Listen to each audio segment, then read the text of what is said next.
রাজধানীর উত্তরায় milestone school and কলেজে দুর্ঘটনা কবলিত বিমানটি চীনের তৈরি ছিল। ওই বিমান দুর্ঘটনার বিষয়ে তদন্ত করার জন্য চীন সহযোগিতা করবে।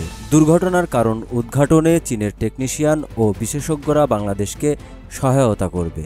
মঙ্গলবার জাতীয় প্রেস ক্লাবে ডিপ্লোম্যাটিক করেসপন্ডেন্ট অ্যাসোসিয়েশন বাংলাদেশ আয়োজিত ডিক্যাপ টকে চীনের রাষ্ট্রদূত ইয়াও ওয়েন একথা বলেন।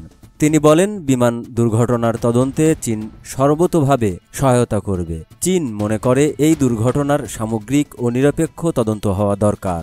চীনের বিমানের গুণগত মান নিয়ে প্রশ্ন করা হলে ইয়াও ওয়েন জানান, গত অনেক বছর ধরে এটি ব্যবহার করছে বাংলাদেশ। তদন্ত করার আগে কোনো ধরনের সিদ্ধান্তে পৌঁছানো ঠিক হবে না। গত জুনে চীনের কুনমিংয়ে চীন, পাকিস্তান, বাংলাদেশ ত্রিপক্ষীয় সহযোগিতা আলোচনা হয়। ত্রিপক্ষীয় উদ্যোগটি বাংলাদেশ ও পাকিস্তানের সঙ্গে আলোচনা করে নিয়েছে চীন।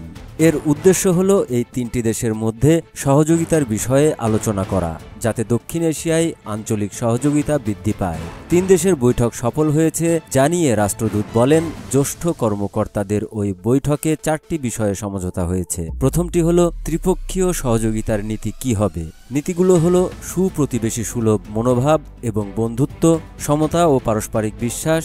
দ্বিতীয় সমঝোতা হল 12টি ক্ষেত্র নির্ধারণ করা হয়েছে সহযোগিতার জন্য। এর মধ্যে রয়েছে কানেক্টিভিটি, অবকাঠামো, বিনিয়োগ, বাণিজ্য, জলবায়ু পরিবর্তন, পানি সহযোগিতা এবং আরও বিষয়। তৃতীয় সমঝোতা হল মহাপরিচালক স্তরে একটি ওয়ার্কিং গ্রুপ প্রতিষ্ঠা করা এবং চতুর্থ সমঝোতা হল ওই সহযোগিতা বহুপক্ষীয় ব্যবস্থা ও উন্নত আঞ্চলিকতার উপর ভিত্তি করে হবে।